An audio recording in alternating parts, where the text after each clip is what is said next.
Hello guys, এই রাস্তাগুলোয় যে যত গাছই আছে এই মালয়েশিয়াতে, এগুলো হচ্ছে মানে 3 বছর পর পর এলো 3 বা 4 বছর পর পর এই সব ডালপালা কেটে দিব।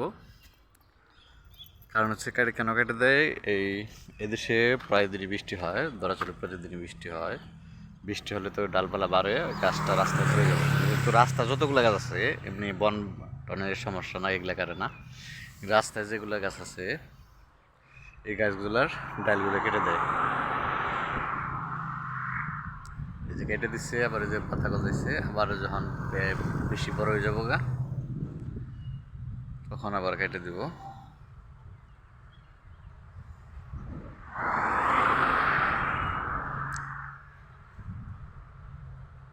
সর্ব রাস্তা যতগুলো গাছ আছে কীভাবে মানে সারা মানুষের এই যে গাছগুলো আছে রাস্তাতে, সব গাছগুলোই এরকমভাবে ডাল কেটে দিছি।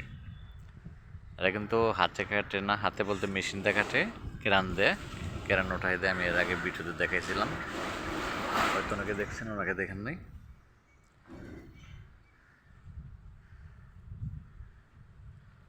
এরা এই ডাল কেটে দেয় কারণ ওই রাস্তায় যেহেতু গাছটা না পড়ে যায়।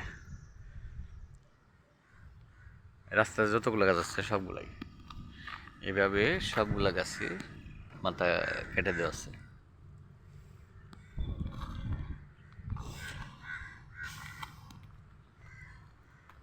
আর রাস্তার সাইডে যে রাস্তা দেখেন, রাস্তার সাইডে সুন্দর বিরাট ড্রেন বানানো আছে, মানে আমরা বাংলা বলি ড্রেন, আর এদেশে বলে লঙ্কান।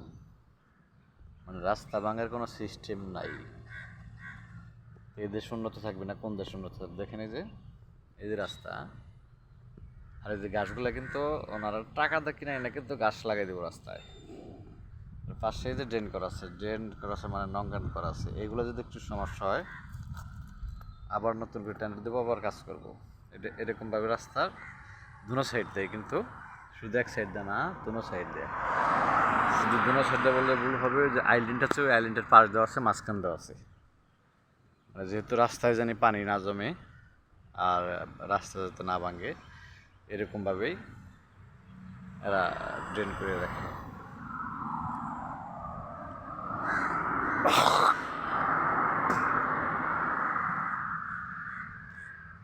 এদিকে যত মানে রাস্তা আছে সব রাস্তাতে এরকম মেনটেন করা আছে, ওই পাশেও ড্রেন করা আছে, আলিন্ডার পাশে ড্রেন করা আছে, এরকমভাবে ড্রেন করে রাখছে। সবাই ভালো থাকেন, সুস্থ থাকেন, যে এসকে ঈশ্বর টিভির সাথেই থাকেন। আমি আপনাদের অনেক কিছু দেখানোর চেষ্টা করবো, সেটা দেখাবো। সবাই ভালো থাকেন, সুস্থ থাকেন। আশা করি সবাই ভিডিওতে লাইক, কমেন্ট, শেয়ার করবেন। আল্লাহ হাফেজ।